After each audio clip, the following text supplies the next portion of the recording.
Olá, minha amiga, meu amigo, tudo bem? Eu sou Renato Modesto e este é o canal Aldeia Universal, espiritualidade, autoconhecimento e expansão da consciência. Por favor, se você está acompanhando e gostando desses estudos, dê a sua contribuição para que eles continuem. Não podia ser mais fácil, basta você dar o seu like aqui embaixo. E eu te peço também para que siga o canal, para que a gente possa seguir juntos nesses estudos. Muito bem, hoje nós vamos conversar sobre o perdão. Nesse mundo de tantos contrastes, de tantos conflitos, quem é que já não passou por situações em que se sentiu magoado, prejudicado, ofendido pelas atitudes alheias? Muitos de nós, infelizmente, já foram vítimas de traições, de mentiras, de agressões dos mais variados tipos, verbais e, infelizmente, mesmo físicas. Sem falar nos ataques energéticos que podem ser tão ou até mais perniciosos para a nossa saúde física, espiritual e mental. A inveja, o mal-olhado, o vampirismo, obsessão espiritual e por aí afora. O impulso natural, nascido do nosso instinto de autopreservação, é de fugir ou atacar, exatamente como ocorre com os animais irracionais. E quando a pessoa parte para o ataque, a reação imediata e irrefletida é a de revidar a agressão com agressão, naquele estilo olho por olho, dente por dente. Com a evolução espiritual e com a expansão da consciência, a pessoa vai conseguindo um maior controle sobre os seus impulsos atávicos, contra os seus instintos. Ela começa a utilizar melhor o que os hindus chamam viveka. Viveka significa discernimento, a capacidade de analisar, de compreender, de usar a mente como um instrumento para que a gente não seja escravo das nossas emoções e das nossas reações impulsivas. Quando você consegue ter tranquilidade e se dá espaço para raciocinar, fica bem claro qual é o grande problema do mecanismo instintivo de ser reativo, de revidar as agressões com novas agressões. O problema é que ele perpetua a violência. E mais do que isso, ele a alimenta, ampliando a energia da agressividade, criando um círculo vicioso que só pode trazer mais dor, mais sofrimento para ambas as partes. Não revidar já significa, obviamente, um grande avanço no caminho da espiritualidade. Essa atitude de não agressão possui um grande poder, pois ela interrompe um ciclo de toma lá da cá. Ela enfraquece o ciclo da violência, pelo menos em um dos seus polos.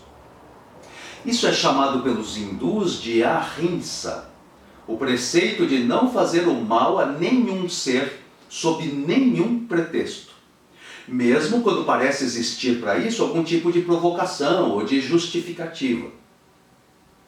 Na tradição católica nós temos uma famosa passagem bíblica que é alinhada com essa atitude, de não ferir sob hipótese nenhuma. É aquela famosa passagem do Novo Testamento em que Jesus fala em oferecer a outra face diante das ofensas. Mas, gente, eu acho importante ressaltar que existe um perigo da gente interpretar de forma equivocada o ato de perdoar. Principalmente quando a gente pensa nele dentro dessa linha judaico-cristã. O que eu defendo é que máximas como oferecer a outra face ou perdoar 70 vezes 7 os nossos inimigos não devem ser interpretadas como um chamado para conformação diante do mal, para passividade diante das injustiças. Compreender e perdoar os erros alheios não significa ficar inerte diante da maldade. Sempre que estiver ao nosso alcance, nós devemos evitar o mal. Nós não devemos ficar submissos quando acontecem injustiças conosco, ou inertes quando elas acontecem com os outros. Combater o erro é uma forma de contribuir com a verdade, com o bem, com a justiça, com um mundo melhor. Ser bom, minha gente, não significa ser tolo e nem ser fraco.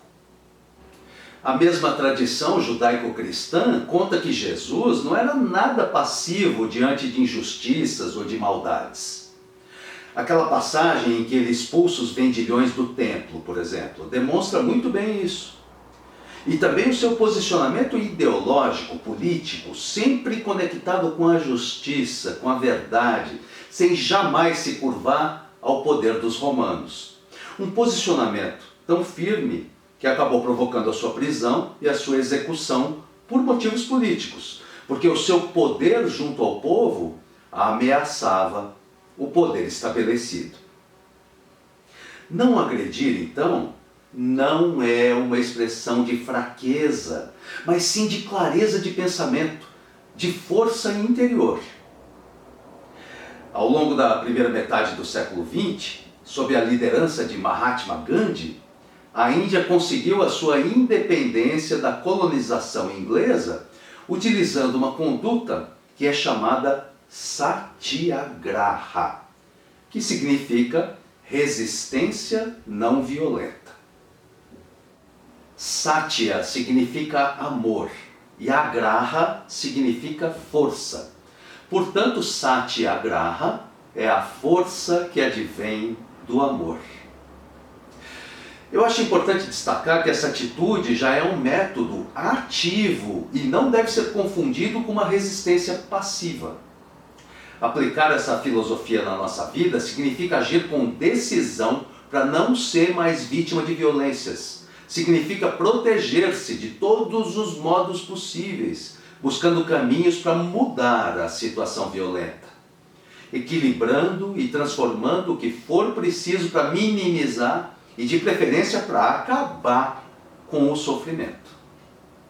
Mas, e isso é muito importante, toda essa ação deve ser realizada sem revidar, sem causar sofrimento ao adversário. Falando de uma forma metafórica, agindo dentro dessa filosofia, Satyagraha, nós trocamos a espada pelo escudo. Nós nos protegemos de todas as formas possíveis, mas sem agredir quem nos ameaça, sem dar o troco. Embora a atitude de não agredir seja muito mais elevada e benéfica do que a de se entregar à guerra, resta um problema bastante sério: os nossos sentimentos em relação ao agressor. Gente, sentir mágoa, raiva, rancor, desejar o mal do outro, são reações que parecem naturais quando nós fomos atacados ou ofendidos. Mas no caminho da espiritualidade nós aprendemos que esse tipo de sentimento negativo também fere, e muito. Ele também machuca, cria doenças, tanto naquele que é alvo dos sentimentos negativos, quanto no emissor. O que eu quero dizer então é que não basta você não agredir e não revidar. É muito importante saber perdoar. Não necessariamente esquecer, mas de fato perdoar, para poder seguir em frente, com equilíbrio, com saúde. A visão oriental sobre o perdão é muito preciosa. Segundo o budismo e o hinduísmo, a pessoa que perdoa alcança um imenso benefício, pois ela está quebrando um padrão kármico que havia sido estabelecido no passado, muitas vezes em vidas passadas. Ela está se libertando assim das consequências negativas deste karma. No hinduísmo e no budismo, Dharma significa a lei natural da vida, a lei que dita o funcionamento do mundo da manifestação, de uma forma tão forte, tão inexorável quanto as leis físicas, como por exemplo a lei da gravidade. E o karma faz parte dessa lei natural, podendo ser descrito então como a lei de causa e efeito. Aquela que nos diz que toda ação traz naturalmente uma reação condizente com a energia, com a vibração da ação inicial. O Swami hindu Vivekananda, que nasceu em 1863 e morreu em 1902, explica o karma em pouquíssimas palavras. bom, bom, mal, mal. E ninguém escapa da lei. Parece algo muito aprisionante, né? Inescapável, não é verdade? Mas o lado bom é que o karma negativo pode ser alterado. E isso por conta da sua própria lei. O mal traz consequências más, mas o bem traz consequências boas. Isso nos mostra então que é possível seguir por uma via de melhora, de purificação, onde as ações boas vão contrabalançando as ações más passadas e elevando o padrão vibratório do ser ao longo das encarnações e assim aliviando a carga. Ter uma compreensão clara da lei do karma ajuda a compreender que perdoar não é ser conivente com o mal, nem ignorar o valor da justiça. Aquele que pratica o mal inevitavelmente recebe o retorno da sua ação. Sendo assim, se alguém me agrediu ou me feriu, o próprio funcionamento da lei universal vai cuidar de fazer justiça. E com o tempo vai ensinar ao agressor que agir com maldade e egoísmo só pode trazer o quê? Infelicidade. O detalhe importante é que, conhecendo esse mecanismo natural da vida, eu me sinto confortável para abrir mão de duas coisas. Primeiro, de querer fazer justiça com as minhas próprias mãos, algo que, como nós já vimos, perpetuaria o ciclo de ações violentas. E o karma, não só do agressor, mas também o meu. Segundo, de querer desfrutar da vingança, testemunhando o sofrimento de quem me feriu. Essa fixação no sentimento de raiva, no desejo de vingança, é muito aprisionante. É uma energia de baixíssima vibração, que, como nós comentamos, causa doença em todos os planos, físico, mental e espiritual. Outro ponto a ressaltar é o seguinte: se alguém nos ofendeu, a pessoa cometeu um erro. Mas agir de forma errada não é privilégio dela. Todos nós, ao longo do tempo, cometemos erros, não é verdade? Que acabam atraindo o quê? Sofrimento para nós mesmos e para as outras pessoas.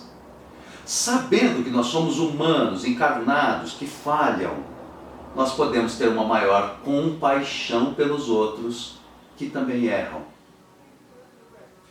No Novo Testamento, o Mestre Jesus dá uma lição de perdão naquela passagem da prostituta que seria apedrejada. Ele diz o seguinte: que atire a primeira pedra quem nunca errou.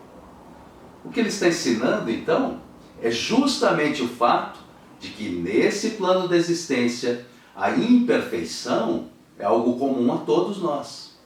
Nós também estamos sujeitos a erros e, por isso, nós devemos ser tolerantes com os erros alheios.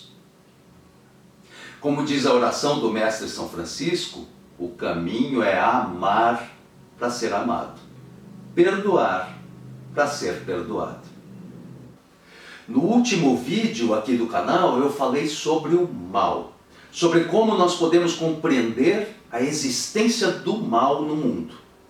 Se você ainda não viu ou ouviu esse episódio, eu recomendo que você o faça depois que terminar de assistir a este. Vale muito a pena.